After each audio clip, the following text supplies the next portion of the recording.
Fala nerds, tudo certo? Eu sou Gabriel Barros, esse é o Nerd Atento e toma cuidado que esse vídeo ele vai conter spoilers, então se você ainda não assistiu o novo filme do Homem-Aranha Sem Volta Pra Casa, bom, não assiste esse vídeo, ou se você não liga para spoilers ou se você já assistiu esse vídeo, então fica aí, vamos ver o vídeo sobre todos os easter eggs que tem no filme e também de referências. Então vamos lá!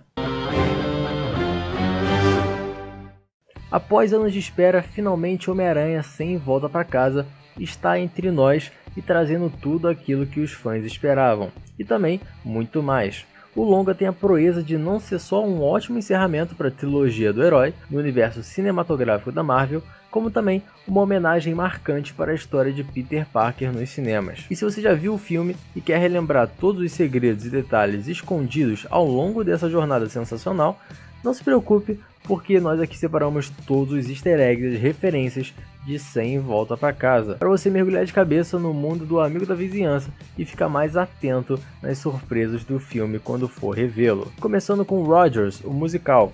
O filme começa em Nova York, logo depois dos eventos de Longe Pra Casa, quando a vida de Peter Parker é virada de ponta cabeça com a revelação de sua identidade secreta para o mundo. E já no começo, temos um easter egg quando ele e MJ estão fugindo da multidão na Times Square. E aqui podemos ver um grande outdoor com o anúncio de Rogers The Musical, a peça da Broadway que conta um pouco da vida do Capitão América e a sua relação com os Vingadores.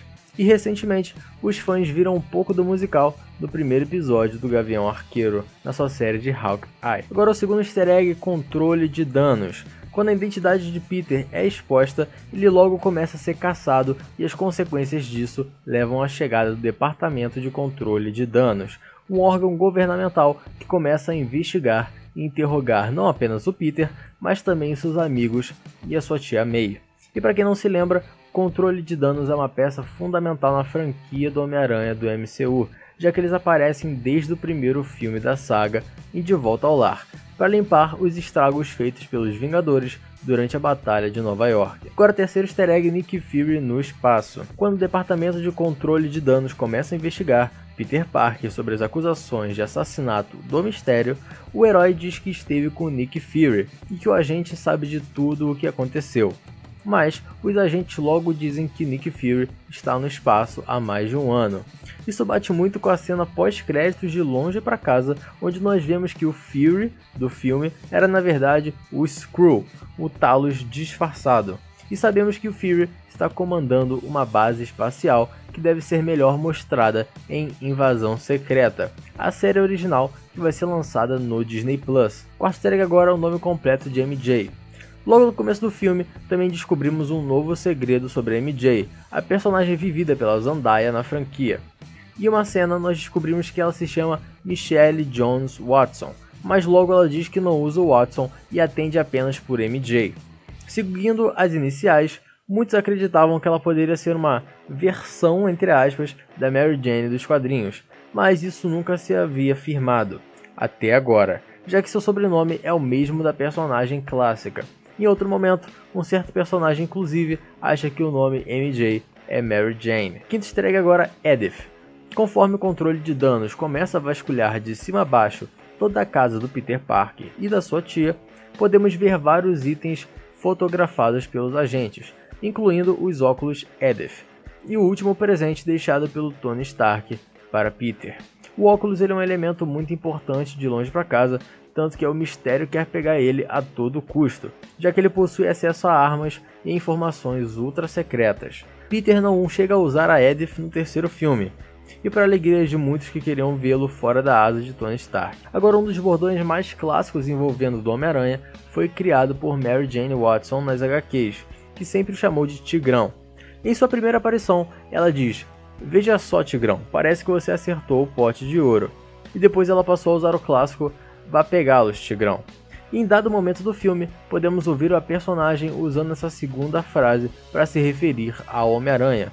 Só que não se trata de MJ, e sim de Betty Brant, uma das colegas de escola de Peter Parker e ex-namorada de Ned Leeds. Agora, no primeiro filme dessa nova trilogia, De Volta ao Lar, já tínhamos visto como várias figuras essenciais do universo cinematográfico da Marvel eram honradas no colégio, onde o Peter Parker e seus amigos estudavam, como por exemplo o Bruce Banner. Nesse terceiro filme, podemos ver brevemente ao fundo um quadro de Howard Stark, o pai de Tony Stark, que já apareceu em alguns filmes da saga, que nem o Capitão América, o Primeiro Vingador, Homem-Formiga e Homem de Ferro 2. Ao longo do filme, os fãs vão notar alguns grafites e pichações espalhados na cidade de Nova York, inclusive no colégio de Peter Parker, e a maior parte dessas pichações trazem alguns pequenos easter eggs, como por exemplo, aqui temos Dicto, honrando Steve Ditko, um dos criadores do herói. Além disso, outro grafite traz o nome de G. Kane, o que nitidamente é uma referência a Gil Kane, outro ilustrador muito importante nas HQs do herói, que foi inclusive responsável pela trágica história A Noite em que Gwen Stacy Morreu. E como muitos já especulavam há meses, o filme também marca o retorno ou a estreia do Demolidor de Charlie Cox no universo cinematográfico da Marvel, após o cancelamento da série solo do personagem da Netflix e que até hoje não se sabe se faz parte do MCU ou não. E aqui o personagem aparece brevemente em menos de 5 minutos como o advogado de defesa de Peter Parker e de seus aliados, e ele está o tempo todo como Matt Murdock, mas em determinado momento mostra seus reflexos aguçados, deixando suas habilidades como uma pista para os fãs. Agora JJ Jameson, outro personagem que volta, entre aspas, é o JJ Jameson, que já havia surgido em Longe de Casa como o jornalista que expõe a identidade secreta do Homem-Aranha e o acusa de assassinato. E mais uma vez, ele é vivido por J.K. Simmons, que o havia interpretado na trilogia do Sam Raimi. E contudo, essa versão do personagem pode ser nativa do MCU, tanto que ele não faz menção aos outros Homem-Aranhas.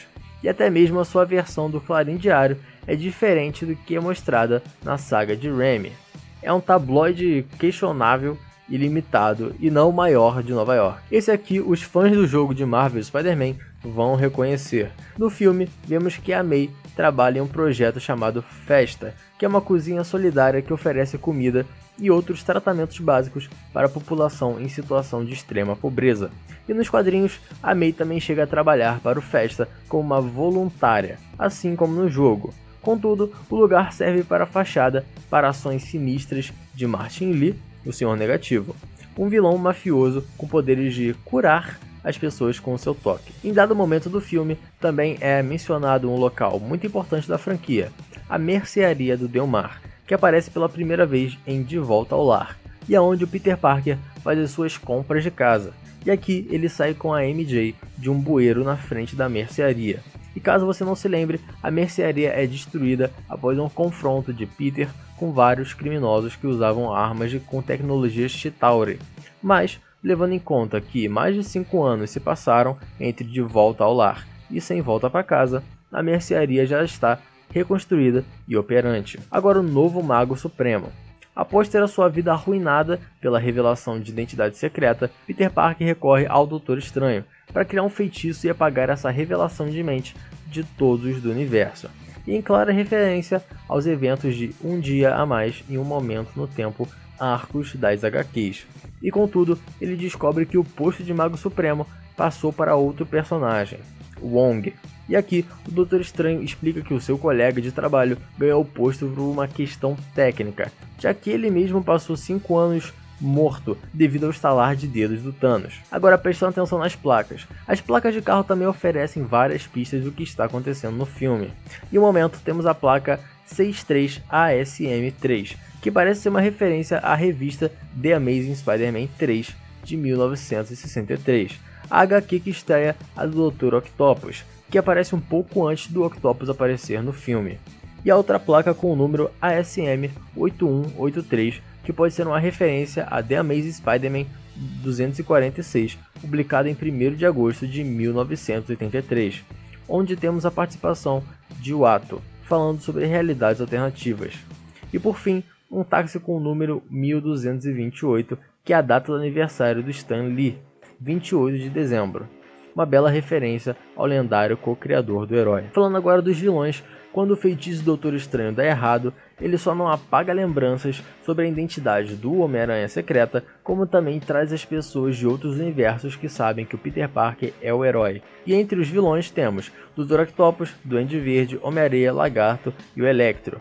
Então nós não temos um sexteto sinistro como muitos acreditavam, já que o filme só apresenta 5 vilões. Homem-Aranha com um manto da levitação? Quando Peter Parker descobre que ele terá que retornar aos vilões de cada uma de suas realidades originais, o que significa uma maior parte deles vai ter que morrer, ele se volta contra o Doutor Estranho e decide encontrar um jeito de salvar eles, nem que precise curá-los de seus poderes malignos. E isso leva a uma grande perseguição, na qual Stephen Strange tenta a todo momento capturá-lo. Uma cena bem divertida se dá quando Strange joga o seu manto da levitação, que se gruda em Peter. E embora não seja intencional, parece uma bela referência aos episódios de zumbis de What If, o Doom E. Quando as coisas se tornam insustentáveis na casa de Peter Parker por conta da perseguição dos paparazzis e do público, ele acaba se mudando para um apartamento de Happy Hogan, junto com a tia May, o local mais seguro e equipado com várias coisas criadas pelo Tony Stark. Temos o retorno do Doom E, o robô burro que o Tony criou em seus filmes e que o auxiliava a construir alguns protótipos de armas e armaduras. Ele aparece bem pouco e está ali mais como easter egg para os fãs do Homem de Ferro. Com grandes poderes devem vir grandes responsabilidades. O momento mais dramático e emocional do filme acontece quando a May Parker morre, devido à explosão de uma bomba do Duende Verde. Só que antes dela falecer, ela diz a icônica frase: "Com grandes poderes devem vir grandes responsabilidades". E essa frase ela é muito fiel ao discurso dado originalmente ao Tio Ben nas HQs de Lee e Dicto, além de sedimentar de vez como a Tia May e como o Tio Ben dessa franquia, dando o mote para uma verdadeira origem desse Peter Parker, o espetacular. Enquanto MJ e Ned Leeds procuram pelo Homem-Aranha, os dois acabam se deparando com uma versão bem diferente do herói. Como todos já esperavam, se trata de Peter Parker vivido pelo Andrew Garfield, que protagonizou a franquia O Espetacular Homem-Aranha. E aqui, o Peter de Andrew chega a contar um pouco de como foi a sua vida pós-morte da Gwen Stacy, e como ele se tornou mais violento e vingativo, o que acaba tendo uma redenção bem bonita mais para o final. Mas isso é assunto para outro item. E depois de trazerem de volta o Peter do Andrew, a MJ e Ned Leeds também se deparam com outra versão do Aranha, dessa vez com o do Peter Parker vivido pelo Tobey Maguire, que conhecemos da trilogia original de filmes do Sam Raimi. E o Peter do Tobey já está bem mais velho e mais experiente, e de acordo com o que diz ele, a Mary Jane e Watson conseguiram fazer funcionar todo o seu relacionamento, mesmo com todas as atribulações apresentadas nos filmes originais. Infelizmente, a Mary Jane não apareceu no filme. A perda marca os aranhas. Quando o Peter de Tobey e o Peter de Andrew conhecem o Peter do Tom Holland, os três têm uma conversa genuinamente emocionante, onde falam sobre todas as suas mortes que já marcaram suas vidas. O Tobey relembra do Tio Ben, que morreu por sua causa e transformou a sua vida para sempre, fazendo dele um herói. Já Andrew relembra a morte da Gwen Stacy, e é aí que ele se diz como ele se tornou mais violento, após a morte da namorada, que aconteceu no final de O Espetacular Homem-Aranha 2. Isso faz com que o Tom aprenda um pouco com os heróis e decida salvar os vilões e curá-los na batalha final. Os vilões estranhos. Depois disso, os três ainda passam um bom tempo conversando e trocando suas experiências, e em dado momento, um deles questiona qual foi o vilão mais estranho que eles já enfrentaram, e as respostas são bem curiosas. O Peter do Andrew fala um pouco de um homem com roupa de rinoceronte, ou seja, dando referência ao Rhino. Já o Peter, o Tobey, fala sobre um alienígena gosmento que veio do espaço e que definitivamente se trata de Venom. Enquanto o Peter do Tom aproveita para contar sua própria experiência com o alienígena roxo que ele enfrentou na Terra e no espaço, o Thanos, o melhor amigo do Homem-Aranha. Ainda nesse momento, o Ned Leeds pergunta aos outros aranhas se eles já tiveram um melhor amigo, e o Tobey conta sobre Harry Osborn, o amigo que ele teve e que morreu pouco tempo depois de tentar matá-lo.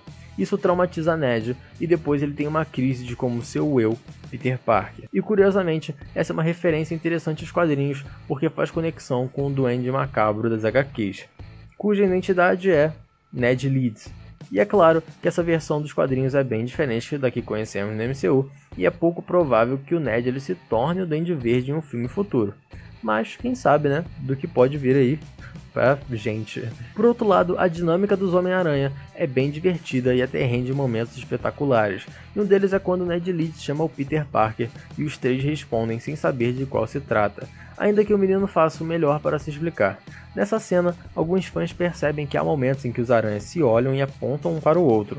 Seja intencional ou não, parece muito com o clássico meme que já circula na internet há anos do desenho clássico do Homem-Aranha, que mostra os dois amigos da vizinhança se encarando. Mudanças na Estátua da Liberdade. Ao longo do filme, ouvimos falar sobre algumas mudanças feitas na Estátua da Liberdade e o maior cartão postal da cidade de Nova York. E na batalha final, temos a grande revelação: um gigantesco escudo do Capitão América será colocado nas mãos do monumento. Onde está claramente é uma homenagem a Steve Rogers, que desapareceu, ao menos para os habitantes do MCU, após Vingadores Ultimato. E essa mudança na estátua também foi citada no capítulo mais recente de Gavião Arqueiro, quando Yelena Belova fala sobre os seus pontos turísticos de New York. Agora, falando das costas, há um momento muito divertido de interação entre as duas versões do Tobey Maguire e a do Andrew Garfield. E aqui o Peter diz que a sua coluna está doendo e que o Peter do Andrew tenta ajudá-lo a estalar as costas dele, o que rende aí algumas gargalhadas. Contudo, isso pode ser uma referência ao fato de que Tobey Maguire, por pouco, não perdeu o papel de herói em Homem-Aranha 2, por ter ferido gravemente as costas antes das filmagens. A Sony quase o substituiu por Jake Gyllenhaal, que viveu o mistério em Longe de Casa. Visuais vilanescos. O filme acaba trazendo alguns visuais novos para os vilões clássicos. O exemplo perfeito disso é a do Electro, que ele consegue controlar melhor a sua energia e acaba voltando à forma humana. Ainda bem que diferente do que lembramos, e em dado momento, alguns raios se tornam seu traje clássico nas HQs. Outro também que se passa por uma mudança visual é o de Duende Verde, que abandona a armadura do Homem-Aranha e passa a usar um visual mais civil. Porém, esse visual tem tons de verde e roxo, em referência às cores do traje clássico do vilão dos quadrinhos. E por ser um filme ambientado no universo cinematográfico da Marvel, as citações e easter eggs aos Vingadores não podiam faltar. Em uma cena, o Tom conta para o Andrew e o Tobey que ele já fez parte dos Vingadores. O problema é que nenhum deles sabe o que isso significa. O Tom ele tenta se explicar dizendo que eles são heróis mais poderosos, mas não conseguem completar a frase. Provavelmente ele queria dizer os heróis mais poderosos da Terra, o nome que é sempre usado nas HQs e as animações para se referir à equipe. Outra teoria que já estava começando a ganhar força desde que o segundo trailer foi lançado é o que Andrew salvaria a MJ da queda, que é provocada por um colapso na estrutura da Estátua da Liberdade. E é exatamente isso que acontece. A cena serve quase como uma redenção psicológica para o Andrew por conta da morte da Gwen Stacy. Tanto que, quando eles pousam, a MJ percebe que Andrew está quase chorando, tendo flashbacks da morte da sua namorada. Homem-Aranha Negro. Quando o Electro é curado, ele acaba se deparando com Andrew e o vê sem máscara. Ele diz que ele sempre achou que o Homem-Aranha fosse negro por ajudar gente pobre e por ser do Queens. E finaliza dizendo que deve haver algum Aranha Negro em algum universo. E ele não está errado, já que isso é uma referência bem emocionante ao Miles Morales, o herói criado no universo Ultimate, e que hoje é tão conhecido e amado quanto Peter Parker. E Miles, inclusive, estreia sua própria franquia animada que retornará ano que vem com o Homem-Aranha através do Aranhaverso Parte 1. Ao fim, quando o Doutor Estranho finalmente realiza seu feitiço, todos os universos se esquecem que Peter Parker é Homem-Aranha e os vilões e outros aranhas retornam para seus universos. Porém, Peter toma uma decisão difícil e decide não contar a verdade para Ned e MJ. Contudo, ele não esquece que seus amigos, quando se mudam para um novo apartamento, um dos itens que ele leva é o Palpatine feito de Lego. E para quem não se lembra, em De Volta ao Lar, o Ned constrói uma Estrela da Morte de Lego e há um Palpatine no topo do brinquedo. O fim do filme também traz uma nova mudança de ares para o amigo da vizinhança, que pela primeira vez em anos ele recomeça sua carreira e não terá mais um traje tecnológico criado pelo Tony Stark para auxiliá-lo. Por isso, podemos ver que ele mesmo cria o seu novo uniforme. E o traje é visto bem brevemente no take final do filme e parece bem fiel à sua versão clássica dos quadrinhos. Contudo, existem alguns detalhes mais brilhantes, como as partes azuis. Isso lembra até um pouco o traje que ele criou na época que estava à frente da sua própria empresa nas HQs. A primeira cena pós-créditos é divertida, em que mostra o Venom do filme solo da Sony foi sugado para o universo cinematográfico da Marvel. Mas quando a magia foi lançada pelo Doutor Estranho, ele transporta todo mundo de volta às suas respectivas realidades. E Ed Brock volta para o seu universo novamente. Só que ele deixa para trás um pedaço do simbionte do Venom. Isso nos leva a crer que um dos próximos filmes do Aranha vai mostrar o icônico traje preto do herói, quanto a como ele foi parar nesse universo. E há teorias também que ele saiba da identidade do Peter Parker pela memória compartilhada dos simbiontes pelo multiverso. Agora, Doutor Estranho no Multiverso da Loucura. A última cena pós-créditos é na verdade um trailer completo de Doutor Estranho no Multiverso da Loucura, o próximo filme do MCU que tem a estreia prevista para maio do ano que vem. E aqui vemos realidades sendo obliteradas por conta de um feitiço lançado pelo Stephen Strange. E aí nerds, o que acharam desse vídeo? Vocês sabiam dessas referências todas? Todos os easter eggs? Se você gostou desse vídeo, deixe o seu gostei. Também não se esqueça de se inscrever no canal para ficar por dentro de todas as novidades do universo geek e nerd. E também de deixar o seu gostei para estar me motivando a trazer mais e mais vídeos aqui para vocês. Então é isso aí pessoal, muito obrigado.